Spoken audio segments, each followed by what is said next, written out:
diberikan tumbal sama suaminya sendiri. Hah? Kok bisa? Hai Bor, hari ini gue mau cerita tentang tweet horror dari Twitter.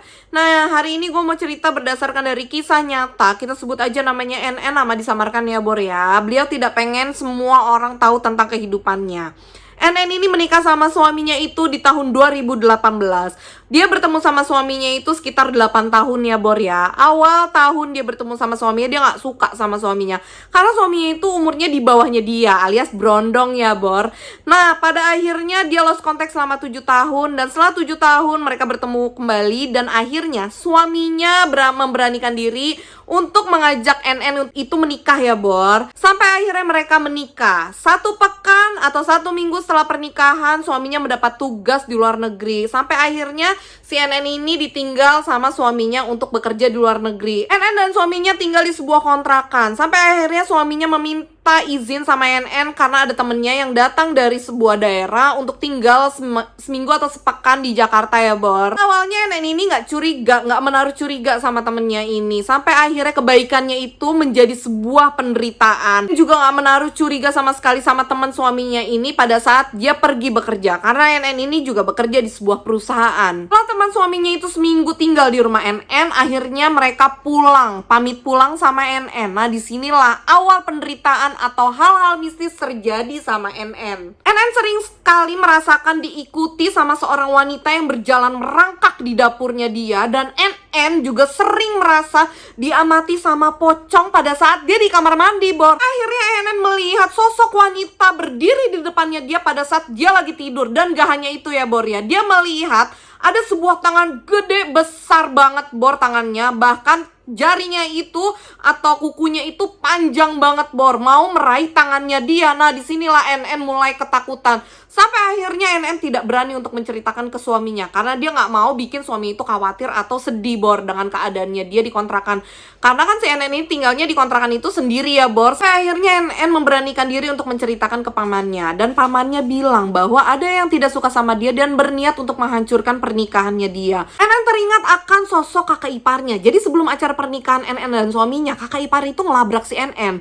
Dan kakak iparnya bilang semenjak NN bertemu sama suaminya, kakak iparnya ini sama suaminya ini sering berantem dan membuat ibunya itu sedih bahkan menangis Bor. NN nggak tahu salahnya dia apa dan salahnya dia itu di mana Bor. Sampai akhirnya dia sering menanyakan hal ini kepada suaminya, tapi suami itu nggak mau jawab.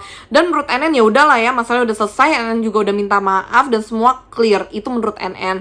Sampai akhirnya NN merasa setiap pada asar sampai maghrib dia ngerasa pundaknya itu sakit banget Bor. Sakit dan sampai akhirnya dia memutuskan untuk sering pulang telat dari kantornya karena dia udah takut banget. Sering muncul hal-hal mistis ya Bor di kontrakannya itu. Nah, dia juga ngerasa sebelum temannya suaminya itu tinggal bersama dia selama sepekan, kontrakan itu aman-aman aja, nggak pernah ada hal-hal mistis. Tapi setelah temennya itu pulang dan menginap di rumahnya dia, hal-hal itu terjadi Bor. Suatu ketika pamannya dari si NN ini menelpon NN untuk datang ke Bandung karena pamannya itu tinggalnya di Bandung. Sampai akhirnya NN Sabtu Minggu datang ke rumah pamannya. Dan di sana NN diruqyah ya Bor sama pamannya. Di sana merasa sakit banget pada saat diruqyah. Dia benar-benar sakit sampai dia menangis. Dan bibinya juga ngedampingin dia. Bibinya bilang, "Kamu istighfar dan minta ampun kepada Allah Subhanahu wa taala." Dan pamannya memaksa NN untuk meminum air bidara. Nah, disinilah NN mengeluarkan isi perutnya Bor. Dia memuntahkan kayak cairan berwarna hijau, pink keputih-putihan gitu Bor. Ruqyah sama pamannya, badannya tuh ngerasa sakit banget Bor. Ternyata banyak yang bersemayam di tubuhnya si NN, kayak makhluk-makhluk halus gitu. Nah, akhirnya pamannya itu berhasil mengeluarkan makhluk-makhluk halus itu dari tubuhnya si NN. Tapi si NN merasa dari jam 9 sampai jam 2 malam itu sakit banget. Dan akhirnya pamannya memaksa NN untuk mandi air bidara. Nah, disitulah akhirnya NN agak lega dan mengurangi sedikit rasa sakitnya ya Bor. Ini juga bilang kalau NN gak kuat mungkin NN bisa terbaring lemah di rumah sakit. Nah, pamannya menyampaikan hal yang sangat bikin NN kaget.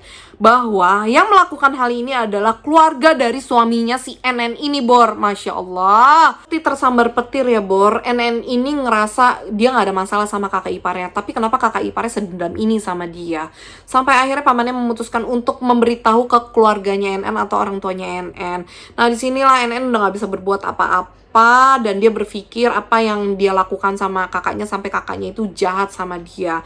Sampai akhirnya keesokan harinya mertuanya itu menelpon NN, menanyakan kabar NN kok gak pernah ke rumah lagi nih, Bor. NN memang sudah lama gak ke rumah mertuanya, mungkin kejadian pada saat dia diruqyah sama pamannya dan hal-hal yang diberitahu sama pamannya itu membuat dia jadi takut untuk ke rumah mertuanya, karena mertuanya ini tinggal bersama kakak iparnya ya, Bor. NN juga merasa baik banget sama keluarga suaminya, dia selalu menanyakan apa kebutuhan keluarganya, terutama ibunya dan kakak iparnya. Tapi balasan apa yang dia dapat? Malah dia diperlakukan seperti ini sama keluarganya. Dia gak nyangka kalau hal ini bakalan terjadi, Bor. Karena NN sudah ditelepon sama mertuanya, sampai akhirnya yaudahlah NN memberanikan diri nih untuk ke rumah mertuanya. Mertuanya juga bilang katanya kakak ipar itu mau bertemu sama si NN. Dengan dada berdegup dengan kencang, NN memberanikan masuk ke rumah mertuanya itu. Nah sebelumnya NN juga meminta temennya untuk menelpon dia jikalau si NN ini merasa dirinya itu terancam, Bor. Nah di dalam itu udah ada kakak iparnya dan ibu mertuanya. Dia juga meminta maaf karena pada saat itu awal bulan Ramadan ya. Nah disitulah akhirnya NN dipanggil sama kakak iparnya dan masuk ke kamar kakak iparnya.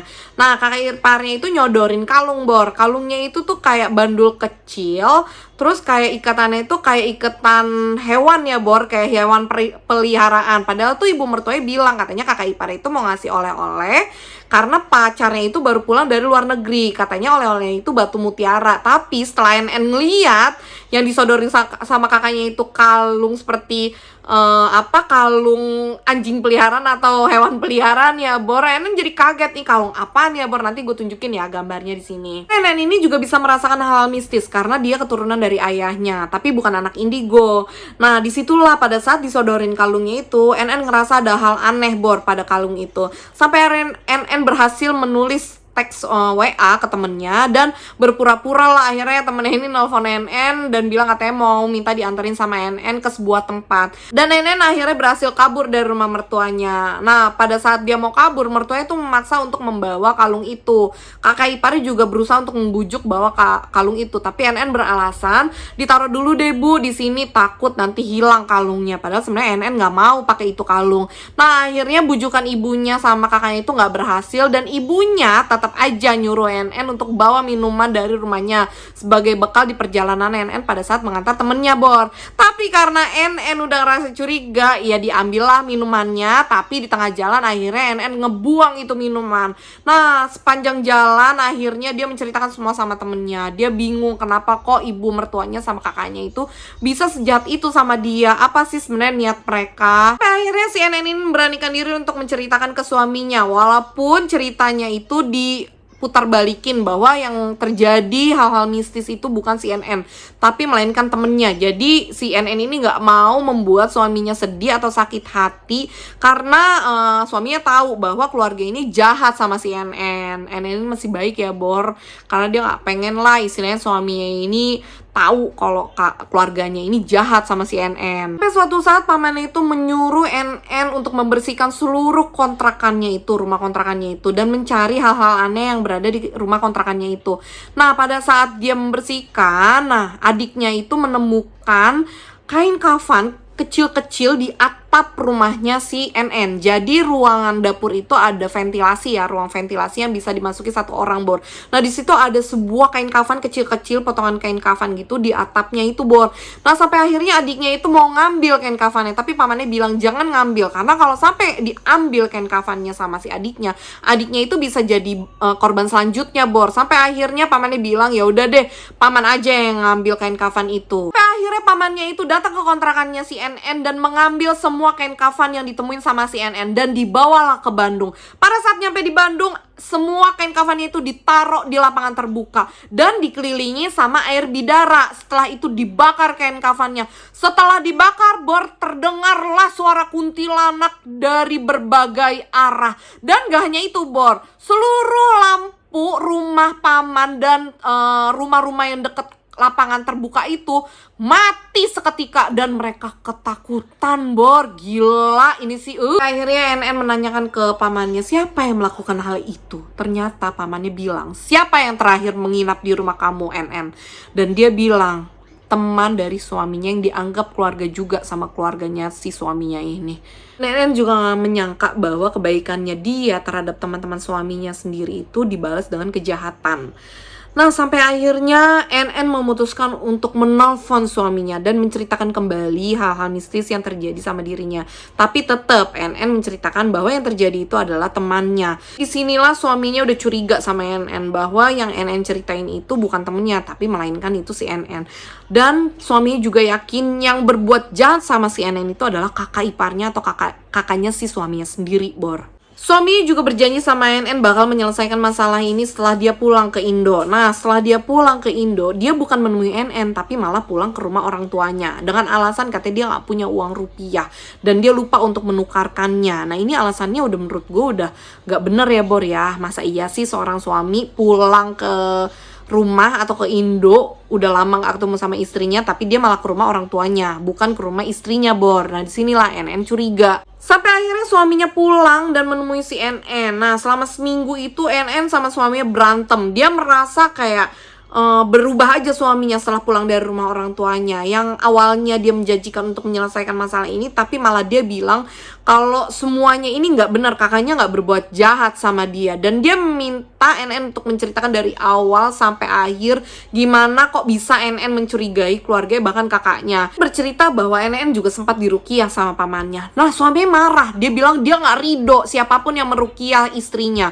Sampai akhirnya NN disuruh minta maaf sama keluarganya, bahkan temennya. Kalau nggak minta maaf, NN diancem, bahkan diceraiin sama suaminya sendiri. NN menolak permintaan suaminya bahwa NN harus meminta maaf ke keluarganya. NN merasa ya dia korban, kok dia yang harus meminta maaf. Sampai akhirnya suaminya meninggalkan NN di kontrakannya dia sendiri. Dan suaminya menjatuhi talak ke NN. Dan NN akhirnya pulang ke rumah orang tuanya. Dan selama di rumah orang tuanya, NN merasa di atapnya itu kayak ada makhluk besar menginjak rumahnya dia. NN juga merasa ada yang mengikuti dia, sosok perempuan setiap dia pulang kerja, Bor. Sampai akhirnya pada saat dia naik ojol ini kayak indigo, Bor. Dia ngeliat katanya sepanjang jalan pada saat dia naik ke motor, ada makhluk halus yang ngikutin dia, sosoknya perempuan, bahkan genderuwo dan anak-anak, Bor. Mungkin tuyul kali ya.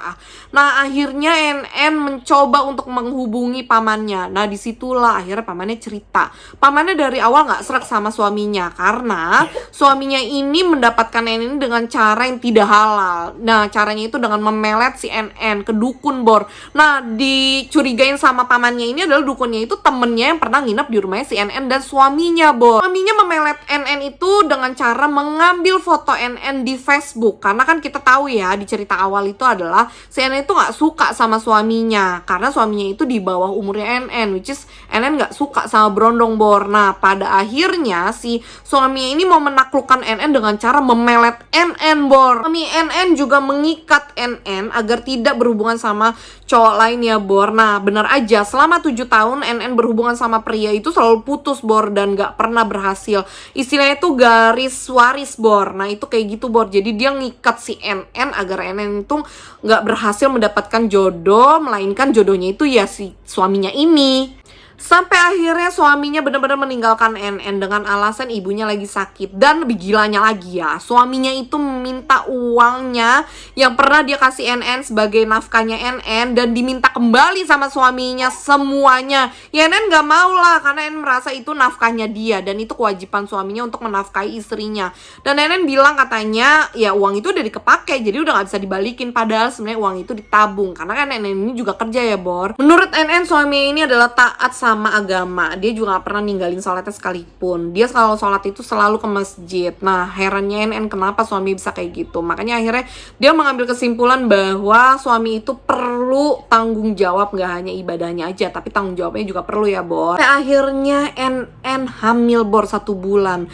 Nah, dia memeriksakan ini ke dokter dan dia merasa ibunya itu menyalahkan NN. Kenapa memilih suaminya salah, Bor. Dan dia udah stres, Bor, karena dia udah hamil, dia ditinggal sama suaminya, dan dia galau, dia pernah berpikiran untuk bunuh diri, dan dia datang ke stasiun dan dia berpikir untuk menabrakkan dirinya ke kereta. Sampai akhirnya pamannya menelpon temennya dan meminta untuk temennya menemani si NN. Sampai akhirnya surat dari pengadilan agama pun datang. Suaminya menolak NN dengan alasan yang gak pernah NN lakuin, Bor.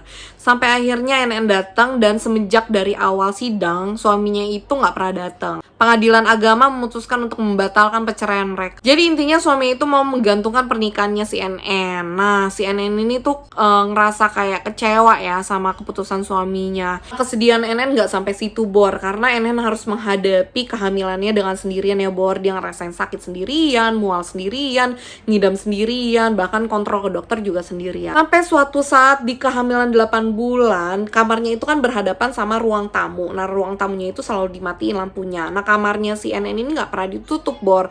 Nah, di saat malam itu dia melihat ada sosok makhluk gede banget di jam 12 malam, bertaring, terus bertanduk, matanya merah, dan dia menatap mata makhluk itu. Dia membaca ayat kursi, membaca ayat-ayat Allah ya, Bor, sebisanya dia. Dan dia dalam hatinya, dia bilang kamu pergi. Tapi si makhluk itu malah menggerung, Bor. Semakin dia nyuruh pergi, makhluk itu menggerung dengan kencang. Sampai akhirnya dia dengan tenang membaca ayat kursi dan dia bilang kamu pergi. Dan makhluk itu juga bilang kalau saya pergi, saya akan dihukum sama dukun saya atau orang yang menyuruh saya atau memerintahkan saya ke sini. Sampai akhirnya si NN ini bilang, ya udah kamu pergi aja ke tempat lain, jangan di sini, jangan mengganggu saya.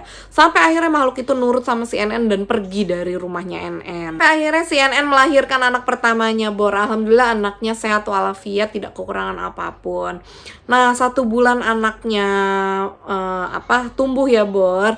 NN memutuskan untuk menceraikan suaminya ya, walaupun sebenarnya itu berat buat NN, dan NN memutuskan untuk tidak berkomunikasi sama suaminya dan bilang sama anaknya nanti bahwa suami itu udah meninggal. Suami juga sempat menghubungi NN karena suaminya tahu bahwa NN itu udah melahirkan ya, Bor. Pada saat umur 1 bulan anaknya NN ini sering menangis, Bor. Nah, akhirnya NN meminta tolong pamannya untuk meruqyah anaknya.